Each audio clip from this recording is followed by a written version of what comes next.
U.S. inflation hits an all-time high. And inflation is up 8.6% over the last year, the highest rate in the United States has hit 4-decade high. On a year basis, when you're looking at where inflation is, we thought we could say just peak last month. It did not.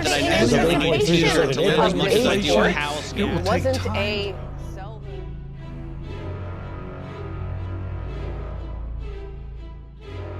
The United States economy is plummeting. Gas prices are rising by the dollar. Food prices are increasing by the minute. The dollar store is now the $1.25 store. How did we get here? We are the United States, the most powerful country in the world, and yet we are dealing with this crisis. To let you in on what's going on, the United States is on the brink of a recession. COVID really left its mark in this world. In 2020, due to the widespread of the disease, a lot of people lost their jobs. Therefore, in order to provide financial aid to the people, the government sent out stimulus payments. Precedingly, the Fed printed roughly $3 trillion.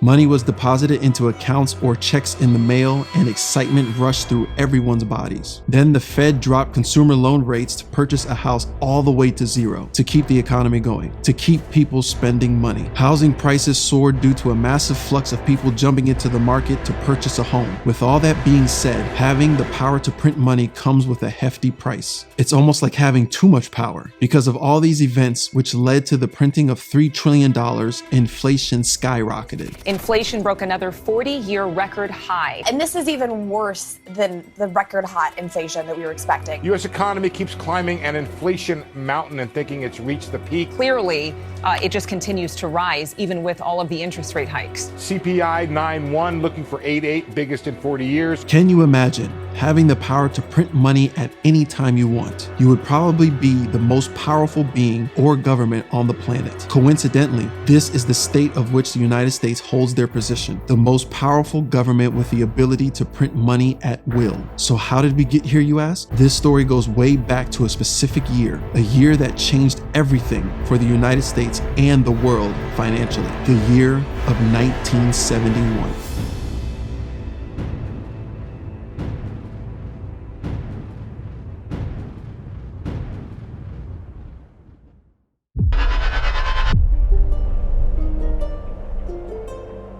Countries have all gathered together in hopes of fully negotiating monetary order intended to govern monetary relations among independent states. Before this event, the gold standard was the main system for monetary order. Countries could use their dollars just as long as it was backed by gold. If there was no gold in relation to the dollar was no good. Introducing the Bretton Woods system, a system of payments based on a dollar, which defined all currencies in relation to the dollar, itself convertible into gold, and above all, as good as gold for trade. US currency was now effectively the world currency, the standard to which every other currency was pegged. The Bretton Woods system required countries to guarantee convertibility of their currencies into US dollars to within 1% of fixed parity rates, with the dollar convertible to gold for foreign governments and central banks at US 35 per troy ounce of fine gold, or 0.88867 gram fine gold per dollar. It also envisioned greater cooperation among countries in order to prevent future competitive devaluations, and thus established the International Monetary Fund to monitor exchange rates and lend reserve currencies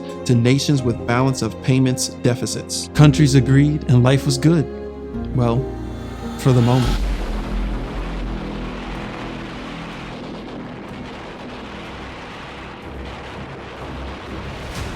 The Vietnam War was a conflict in Vietnam, Laos, and Cambodia from November 1st, 1955 to the fall of Saigon on April 30th, 1975. Essentially, the war was between North Vietnam and South Vietnam. The United States supported and provided help to South Vietnam. The war lasted 20 years, which came at a hefty price. Wars are expensive. Countries needed to pay for equipment, vehicles, planes, weapons, and the list goes on and on. With all that being said, the United States racked up a large tab during the Vietnam War. By 1966, non-US central banks held $14 billion, while the United States had only $13.2 billion in gold reserves. The US was in debt. Whilst the Bretton Woods system pegged the US dollar being the world reserve currency, it still had to be converted from gold. Looking out from the Oval Office in deep thought, President Nixon saw this as a problem. He made a decision that not only changed his current problem, but a decision that will forever be etched in stone as the greatest moment in financial history. At this moment in time,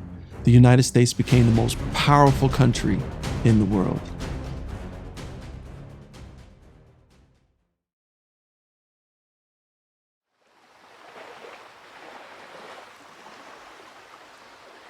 Richard Nixon, born in January 9, 1913, into a poor family of Quakers in a small town in Southern California. In 1960, he ran for president and lost to the people's champion, John F. Kennedy, and then failed again in a 1962 race for the governor of California. He has dealt with a lot of defeat when it comes to his political career. In fact, he thought about quitting and trying something else. However, he made the decision to keep going and finally was elected for president in 1968. Nixon's presidency, well, was not a good one, per se. Dark clouds of issues and scandals clouded his time being president, which led to his resignation. The most renowned issue was the Watergate scandal. A political scandal that changed our country forever, beginning with the break-in at Democratic National Headquarters in the Watergate office complex, and ending in the resignation of President Richard Nixon.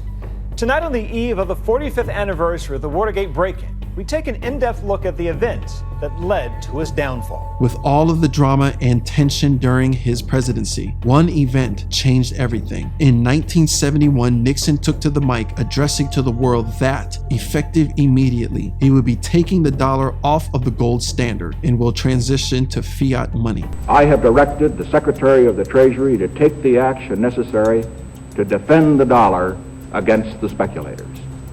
I have directed Secretary Connally to suspend temporarily the convertibility of the dollar into gold or other reserve assets, except in amounts and conditions determined to be in the interest of monetary stability and in the best interest of the United States. He says, we must protect the position of the American dollar as a pillar of monetary stability around the world. Enter in fiat money. It is a type of currency that is not backed by any commodity, such as gold or silver, only declared by a decree from the government to be legal tender. What was the underlying reasoning behind this decision? This was the very moment in time the United States became the juggernaut of all countries. With the dollar being the world reserve currency, they are able to flood the market with as many dollars as they please. However, with this newfound power, the United States ran into a major problem. A problem that exists today. And trust me, it gets worse.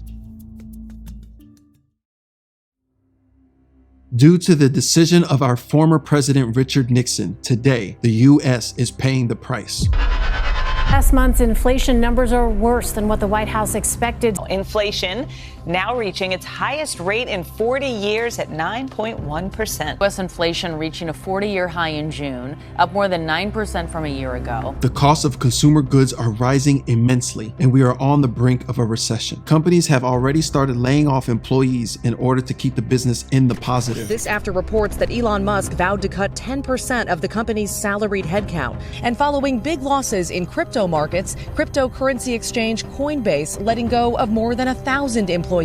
It was weird. I felt numb for a little while. Americans are having to deal with higher costs with less pay. People are stressed out worrying about what's going to happen next. The White House is arguing that we are not in a recession. Our job market remains historically strong. If you look at our job market, consumer spending, business investment, we see signs of economic progress in the second quarter as well. The state of the U.S. economy is in grave danger. Do you think President Nixon took into thought what the ramifications of his decision back in 1971 would have caused? I think he was more worried about his current situation. But more importantly, I think his lust for power consumed him. It was like Thanos capturing the final stone for his Infinity Gauntlet and being totally immersed with ultimate power. So what's next? Is there a way we can fix this problem? Should we go back to the gold standard? Don't think that will happen, because that would mean it gives the other countries an even playing field. It would mean whoever has the most gold is the most powerful. You've heard of the golden rule, haven't you?